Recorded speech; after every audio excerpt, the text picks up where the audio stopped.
ଜୟ ଜଗନ୍ନାଥ ସାଙ୍ଗମାନେ, ଶୁଭ ସକାଳ। ଚାଲନ୍ତୁ ଦେଖିବା ନଣ୍ଡା ଆଜି ସକାଳୁ ସକାଳୁ ଏଠି କ'ଣ ମନ ଦୁଃଖ କରି ବଇଛି। ତାଙ୍କୁ ପଚାରିବା କ'ଣ ହେଇଛି ନଣ୍ଡାର ଆଜି। ନଣ୍ଡା କ'ଣ ହେଇଛି ତୋର, କ'ଣ ମନ ଦୁଃଖ କରି ଏଠି ବଇଛୁ? କାଲି ଯୋଉ ଯାଇନଥିଲି ପୂଜା ପାଖକୁ ଦେଖା କରିବାକୁ, ସେ ଗଲି ଦେଖିଲା ବେଳକୁ ସେ ସେଠି ଡାକିଦେଲା, ଦେଖିଲା ବେଳକୁ ସେଠି ନାହିଁ। ତାଙ୍କ ଘରକୁ ଗଲି ଡାକିବାକୁ, ତାଙ୍କ ଘରେ ବି ନାହିଁ। ଘରେ ନାହିଁ? ତ ଡାକିଦେଲା, ଦେଖିଲା ବେଳକୁ ସେ କୁଆଡ଼େ ପଳେଇଗଲା। ଖରାରେ ଯାଇଥିଲି କହିଲ। ହଁ, ତୁ ତ ଖରା ଚାଲି ଚାଲି ଯାଉଥିଲୁ, ମୁଁ ବି ଦେଖିଛି। ଚକଲେଟ୍ ଧରିକି ଡାକିଦେଲା, ଦେଖିଲା ବେଳକୁ ନାହିଁ। ଯୋଉ ପର୍ଯ୍ୟନ୍ତ ନ ଦେଖା କରିବ ସେଇ ପର୍ଯ୍ୟନ୍ତ ଏଇ ପ୍ୟାଣ୍ଟ ସାର୍ଟ ପିନ୍ଧି ଟୋଟାଲ ଓହ୍ଲେଇବୁନି ନା। ଓହୋ, ତ ଡାକିଲା ଫୋନ କରିକି, କିନ୍ତୁ ଗଲାବେଳକୁ ଆଇଲାନି। ମାନେ ସିଏ କ'ଣ ଆଉ କାହାକୁ ଭଲ ପାଉଛି ନା କ'ଣ? ମୁଁ ସେଇଟା କହିପାରିବି।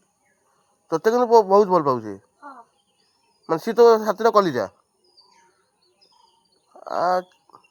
ଆଉ ସେ ଫୋନ କଲୁନୁ?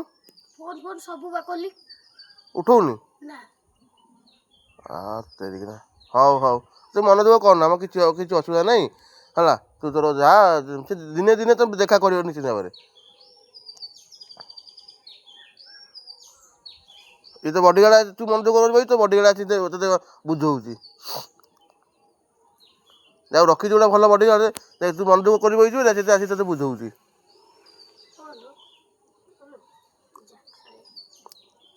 ମାନେ ସବୁଠାରୁ ବିଶ୍ୱ ଦେଉଛୁ ଏମାନେ ତୋ ବଡ଼ିଗାର୍ଡ, ଜାଣିପାରୁଛୁ ନା ନାହିଁ? ଏବେ ଭାଇମାନେ ଦେଖନ୍ତୁ, ନଣ୍ଡାର ବଡ଼ିଗାର୍ଡ ହେଲା, ନଣ୍ଡା ମନ ଦୁଃଖ କରି ବଇଛି। ଏ ଦେଖନ୍ତୁ କେମିତି ତା ପୁରା ଉପରେ ଚଢ଼ି ଯାଉଛି। ନଣ୍ଡା ଏଠି କ'ଣ ବୁଝିଲୁ? ସିଏ କହୁଛି ଯେ ଯାହା ହେଲା, ମନ ଦୁଃଖ କରିବା ଦରକାର ନାହିଁ।